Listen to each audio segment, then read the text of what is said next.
জগন্নাথ বিশ্ববিদ্যালয়ে ছাত্র শিবির বিগত সময়গুলোতে যেভাবে, যেহেতু এটা যোগসুর রুম, আর আবার আমি যোগসুর জিএস এবং একই সাথে শিবিরের সেক্রেটারি, সেই সুবাদে উত্তরটা শিবিরের সেক্রেটারি হিসাবে দিচ্ছি।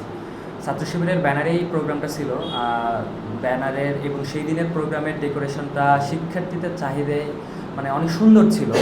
তারা মানে এখানে আসতেছিল, তারা হচ্ছে আশেপাশে রিলস তৈরি করতেছিল, যেটা তাদের জায়গা থেকে হোক বা আমাদের জায়গা থেকে হোক, উভয় পক্ষ থেকেই একটা কোঅপারেটিভ ছিল।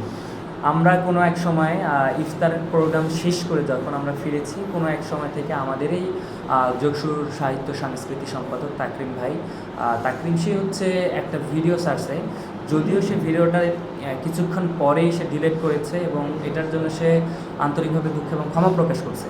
তো সেই সুবাদে যেহেতু সে তার ভুল বুঝতে পেরেছে, আমরা মনে করি যে এই জায়গা থেকে এটার ভুলের অংশ হিসাবে এখানেই স্টপ করা উচিত। কথা, পাঞ্জাবের জগতে একটি বিশ্বস্ত নাম শাবাব এথনিক ওয়্যার। সোশ্যাল মিডিয়া তো আসলে আমাদেরকেই ভুলে গিয়ে স্বীকার করা হচ্ছে, যেহেতু আমরা একটা ইডিওলজিক্যাল প্ল্যাটফর্ম, ইসলামী ছাত্র শিবির, একটা ইসলামিক অর্গানাইজেশন, আমাদেরকে হচ্ছে আমাদের প্ল্যাটফর্মের সঙ্গে এই জিনিসটা যায় না। তো আমরা এই সাইবার বুলিংটা বেশি শিকার হচ্ছি বা বেশি গিয়ে শিকার হচ্ছি। তো এটা আমরা হচ্ছে যে আমাদের জায়গা থেকেই ট্যাকেল দেওয়ার চেষ্টা করছি। আর যেহেতু যোগসুর প্রতিনিধি, সেই আমাদের যোগসুর প্রতিনিধি, দিন শেষে একসঙ্গে আমাদের কাজ করতে হবে, সেই জিনিসটা মানে ক্ষমা সুন্দর দৃষ্টি দেখতে বলছে এবং একই সাথে এটার জন্য ভুল স্বীকার করছে।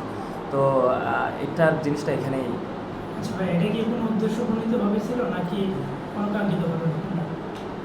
এটা হয়তো বা সে মজার ছলে করছে, তবে এই মজার ছলেটা আমাদের জন্য খুব বাজে একটা ইম্প্যাক্ট ফেলছে। এটার প্রভাব সে বুঝতে পারছে, এই জন্য আন্তরিকভাবে একাধিকভাবে ম্যান টু ম্যান হচ্ছে ফেস টু ফেস যখন কথা হয়েছে, তখন হচ্ছে যে দুঃখ প্রকাশ করছে।